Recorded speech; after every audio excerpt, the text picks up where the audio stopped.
So let's just start to propose some answers that might better meet the evidence.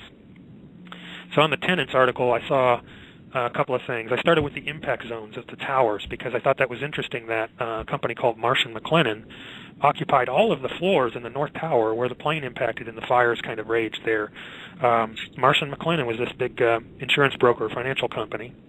And those floors that Marsh occupied were the exact floors that had been updated for fireproofing in the few years before 2011. So 110 stories, and there was only 8 of them that got full floor fireproofing upgrades, and all 8 of them were Marsh & McLennan, floors 93 to 101, where the plane impacted. So I thought that was pretty odd. Started looking at Marsh. I thought, yeah, that seemed odd to me. And started looking at Marsh and some of the people that worked for them, and I noticed there were a couple of Bush family members, like Craig Stapleton, who is the husband of George W. Bush's cousin, and he was there, and he used to be Bush's partner in the Texas Rangers deal that made him so much money. I also noticed L. Paul Bremer. This guy stood out just glaringly. L. Paul Bremer was the 2 years later the Iraq occupation governor, so people may remember him better for that. But on 9/11, he was the CEO of Marsh Crisis, a division of Marsh & McLennan, and he had an office in the South Tower. So when I started looking at these floors in the different areas of the towers, I noticed that these matched up, and Marsh had not only the entire impact zone of the North Tower, but they had a subsidiary right in the middle of the South Tower, and L. Paul Bremer had an office there. And Bremer was one of the first people to start giving us the official story for what happened. He somehow survived the day. I don't know how. He had his office there, but instead of going to his office, he had showed up on all the news stations telling us Osama bin Laden was responsible, and probably Iraq and Iran also, and that we really ought to start a massive war against those people. So that's interesting. The other thing that was interesting about Bremer was he was a director for a Japanese company called Komatsu that had just patented a thermite demolition device in 1996. So, and published the patent. So that I thought was interesting enough that maybe it should be investigated.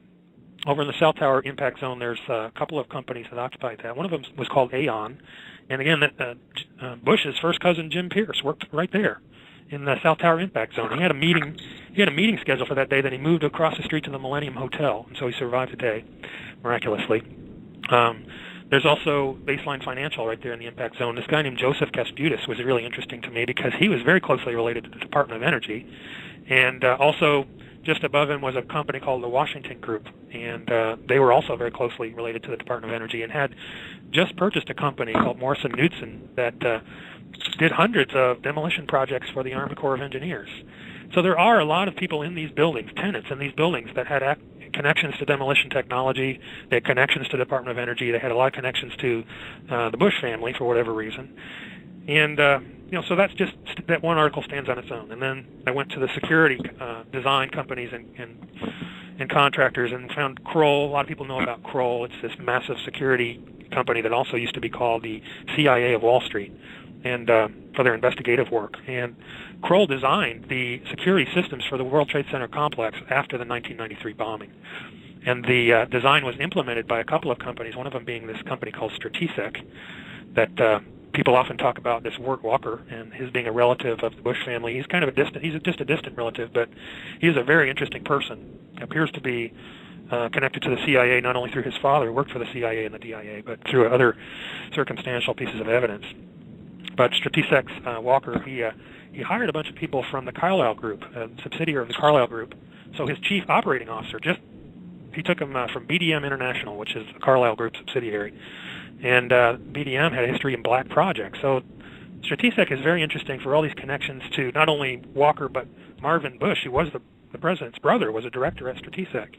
And they hired all these Carlyle Group people, including McDaniel, and they implemented the overall security plan right up to the day the buildings fell down. So I thought that was interesting. I agree. Totally amazing. It seems worth investigating, Todd. I think that's the main thing.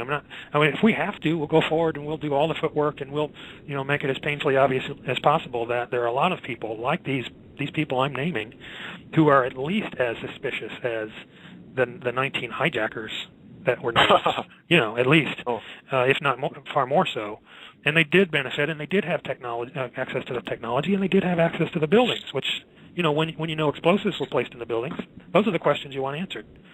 Kevin, I want to get to the cleanup side of it too. That's important. You found some really interesting stuff related to the cleanup and people involved in the cleanup. But before we go there, I'd like to talk about Rudy Giuliani for a minute or two. You told me some stuff about Rudy Giuliani that I had never known. For one thing, you seem to provide a little bit more detail about his movements on the day, and good detail about the Office of Emergency Management, OEM personnel, when they vacated, where they were. There were interesting stuff. But you mentioned that Rudy Giuliani's father was a convicted holdup criminal who had spent time in Sing Sing and had been associated with the mob in New York, and that his uncle was a mobster, and other people in his families were connected to the mafia. And so why has Rudy Giuliani never been, how did he ever get elected to the mayor of New York with these kind of connections? How come, he was portrayed as a hero? I realize maybe this is a little bit off topic here, but I was so shocked by this stuff about Rudy Giuliani. He's portrayed as the 9/11 hero, and yet he has all of these amazingly questionable connections. And, of course, he's not the only one with these kind of connections. And when you do talk about the cleanup, you talk about a lot of mafia connections. Could you just talk a little bit about Rudy Giuliani?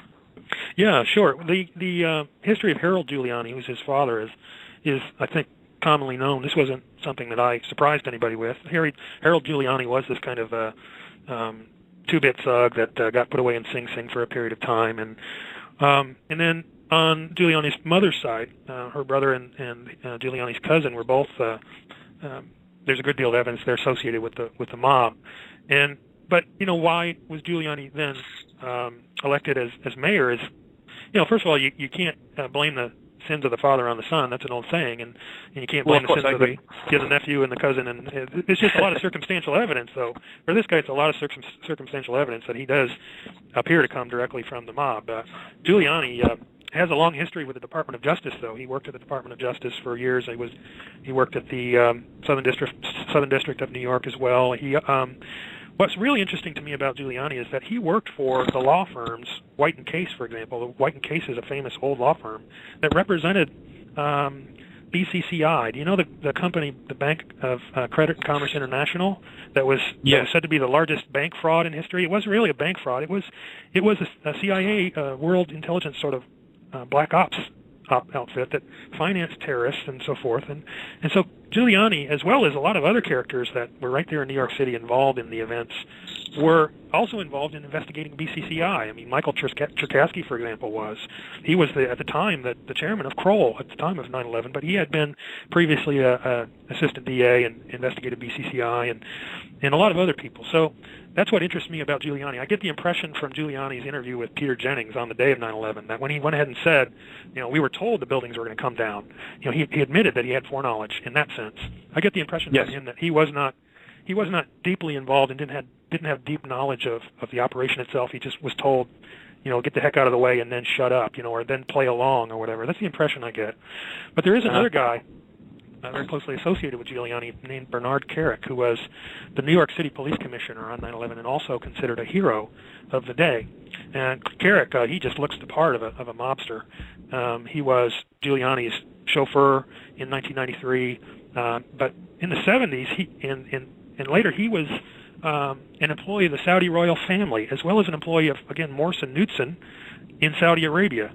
So, he's just this thug. He ended up later becoming a chauffeur for Giuliani, then the Department of Corrections officer, and then the police commissioner of New York City. His police department provided that passport that magically fell by the wayside at the South Tower and was picked up and provided evidence for who the culprits were. But we really ought to be serious because Bernard Kerik is in jail right now, and he was accused of so many crimes it's just ridiculous, and he was ultimately thrown away. He's in jail right now. And so this guy who was clearly a mobster, clearly tied to Saudi Arabia, one of the most interesting things about Kerik is on the day of 9/11, and we're talking about very early, George Pataki, the governor, and Giuliani and Kerik show up on national television. And one of the first questions Giuliani gets from the press is, a lot of people are talking about secondary explosives. Were there explosions that helped bring down the World Trade Center buildings? And Giuliani looks around like stunned, and he looks back to Kerik for the answer. I'm not kidding. And Bernard Kerik shakes his head no, there were no explosives. So that's when we got the first official answer that there were no explosives used on 9/11 from Bernard Kerik, who is now in jail. And I think we ought to maybe take a second look at that official explanation. I think maybe some people at NIST may end up in jail alongside Kerik. So they've continued to say that no explosives were used. You did a marvelous article called "The Top 10 Connections Between NIST and Nanothermites." I consider this to be related here to your. This is sort of bridges between your scientific and your deep penetration of this underworld. But talk about NIST's connections to nanothermites, which they deny were used, and they never even investigated. Yeah, absolutely. The top 10 connections between NIST and nanothermite is the paper. That's at the Journal of 9/11 Studies, and it's been a couple of years. But I published that because I just really wondered how NIST could play dumb so well. How could they not think about nanothermite at all? Because they seem to have a lot of very well-qualified people who should have thought of that right away. And some of the people involved, for example, are the directors of NIST at the time. In October of 2001, Bush nominated a guy named Arden Beeman, who was a materials science engineer. I mean, he's the kind of guy that would know high-tech materials better than anybody. He had just come from Purdue University. Purdue had a thriving nanothermite program under a professor by the name of Stephen Sun, who came from Los Alamos National Laboratories. So Beeman really should have known. He had several other interesting connections, but then he was replaced by a guy named Harash Samerjian. And Samerjian not only had the background, but he wrote 10 papers with the world's leading expert on nanothermites, a guy named Michael Zachariah. Michael Zachariah has written more on nanothermites than anyone, I think, and he worked at the University of Minnesota for a while. Prior to that, he worked at NIST as well. So Michael Zachariah worked at NIST, but yet NIST can't figure out the possibilities of nanothermite. You know, whenever thermite was brought up to them over the years, they'd always say, "Oh, gee, that wouldn't make any sense. We'd have to have 1,000,000 pounds of thermite," which obviously is not true. If anybody's seen the new video by my friend John Cole, who's also a board member at Architects and Engineers for 9/11 Truth, he's got a video called "The Great Thermite Debate." You can find it on 9/11 Blogger, and he shows that all these people who said you need all these gazillion pounds of thermite are crazy, and that people who said thermite can't cut steel columns are crazy because he did it up in his backyard. So obviously it can be done, and it can be done very efficiently. But Harash Samerjian wrote this paper, then these 10 papers with this world's leading expert on nanothermite. Then we go into the company that provided the largest contingent of non-government employees. This is a really interesting company. It's called Science Applications International Corporation, or SAIC. And SAIC, as I said, provided all these people to the NIST investigation. They're all listed. This huge group of people are listed in the report as being authors of the report, essentially. But SAIC has this long history at the World Trade Center. In 1986, they did an evaluation of threats to the World Trade Center, and they proposed that a big bomb in the basement, just exactly like the one that happened 7 years later in 1993, would do a lot of damage, right? So they provided this scenario. And in 1993, when it did happen, it was SAIC that provided the official explanation for what happened. And then in 2001, they're hired after 2001 to help NIST write this report on what happened on 9/11. But SAIC, they make nanothermites. They're a huge corporation, but they have a subsidiary called Applied Ordnance Technology that not only makes nanothermites, they specialize in laser ignition of nanothermites. And they also are involved in projects where they dole out money for research on nanothermites. So, but SAIC is just really interesting because it's this intelligence contractor for them. That's what they're known for the most part. They even spy on the CIA. The CIA hires SAIC to spy on their employees. It's a little bit crazy. SAIC provided evidence to kind of prove that Iraq needed to be invaded. The evidence against Saddam.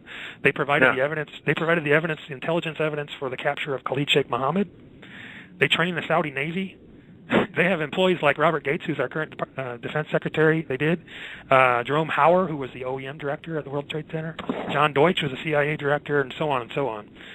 So they're basically the CIA. That's who they are. And they're in there as the biggest outside component in NIST, while NIST is doing its reports on the towers and on right. WTC 7 as well? That's right. Yeah, and so it's crazy that they could be so connected to the history of the World Trade Center and everything that happened to it, and all the evidence for what's happened over the last 10 years, and have all these CIA directors working for them, and so forth, and people just say, oh, that's all right, no problem at all. SAIC gave us the official explanation for what happened to the World Trade Center.